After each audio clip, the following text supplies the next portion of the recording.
Hello, I'm back with Vision React. I remember, so you don't have to. Today we'll be watching Follow That Bird, which is a Sesame Street, movie that came out in 1985. What? Okay, I never thought this Dodge Critic would do anything Sesame Street.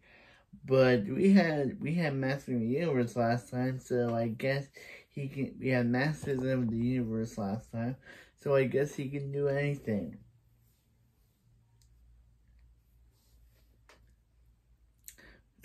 Sesame Street. Sesame Street. Let's just react to it. Let's watch Follow That Bird. Hello, I'm the nostalgia. Hey, Craig. I remember it, so you don't have to. In 1969, Sesame Street was born, an educational show that actually made learning numbers, letters, and words somewhat entertaining. It was put together by puppeteer legends Frank Oz, Jim Henson, and a few others. For a while, it was everywhere, and if you can believe it, this show is actually still on TV, running almost 40 years non-stop. Surely there must be some kind of movie we can exploit out of this.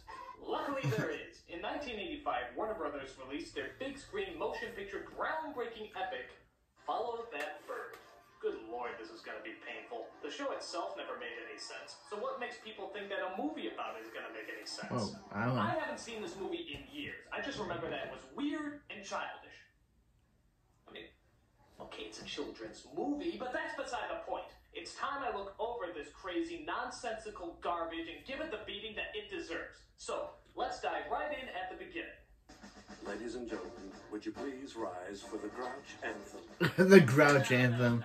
With a Grouch Anthem, you stay sitting down. Oh my god, it's Oscar! I haven't seen him in years! He's like the first puppet I ever saw in my entire life. He's like totally responsible for the grumpy personality I have today. I mean, I just looked up to him, I just loved him, and I'm sure this movie's still gonna blow despite him!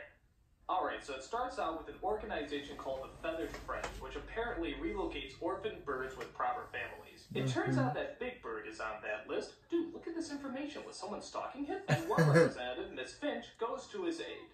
So this logically brings us to Sesame Street, where we, of course, come across Big Bird! Oh my god! He is just as big as I remember him. Some things never change when you're a child. It's a man in a costume! A big, lovable, heartwarming costume. So he's told that there's a family called the Dodos who are willing to take him in and look after him. So Big Bird, always looking for a family, agrees and decides to say goodbye to all his friends. Yes. He's like a big hairy Dumbo, but with depression. Oh, Snuffy, I guess this is goodbye. Oh, Big hairy Dumbo. Oh no, Big Bird, don't leave! Don't leave, Mr. Snuffleupagus! I hate to see you go. He's got a little chump that lives around us. What the hell's wrong with me? I'm a nostalgia critic, not the pussified emotional cries over every Sesame Street related motion picture epic where every person, puppet, and occasional crappy animated animal tugs at your heartstrings critic. Okay, so Big Bird goes to live with the Dodos, but finds he's not really fitting in. Mostly because the Dodos are certifiably insane. It's pretty bad when a group of characters seem so crazy that even a Sesame Street movie can't pull them off as normal. Break time out. Get the dormery. No way. Go on. You get the door. Get the dormery. Go on and get it. No. Don't be stubborn. Come on, Marie, go get it. This is worse than I thought. Wanting to keep his mental health, Big Bird runs away and tries to get back home. But Miss Finch is determined to get him back before he reaches his destination. So the Sesame Street gang goes looking for him. The gang consisting of Oscar Kermit? and Grover, What is? the Count, Cookie Monster, and Bert and Ernie! Oh, as you notice, Bert and Ernie are sharing the exact same plane. That's because they also share the exact same bed. Yeah, and I can't do it! I can't make fun of Sesame Street! It's the first show I ever saw! I'm sorry about the gay joke, Bert and Ernie. Whatever your sexual preference is, it's none of my business. I'm sorry, Big Bird. I'm sorry, Grover. I'm sorry, everybody. I love you all. You're all so beautiful and innocent to me. You are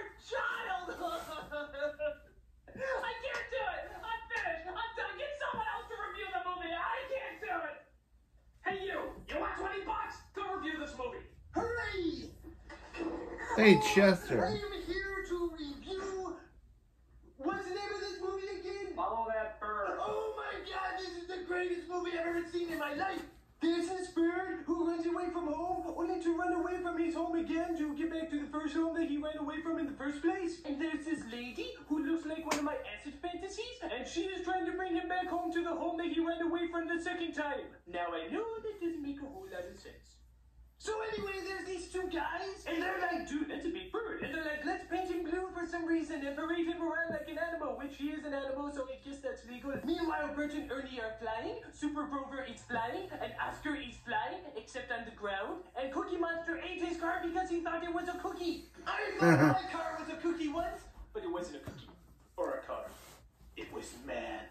So they find Big Bird, and at first they're like, hooray, but then they're like, oh crap. So they have a big car chase scene, and they're like, jump, and he's like, no, and they're like, jump, and he's like, no, and they're like, jump, and he's like, okay. So the bad guys are taken away by Officer John Candy, and Big Bird is returned back to Sesame Street. But Miss Fitch is like, I have to take you back home, and Big Bird is like, dude, what is your deal? Everybody's like, this is his home, go back to Russia. So the moral of the story is, home is not about where you belong or where you need to be, it's all about where you live. I live in a box, so that blows donkeys.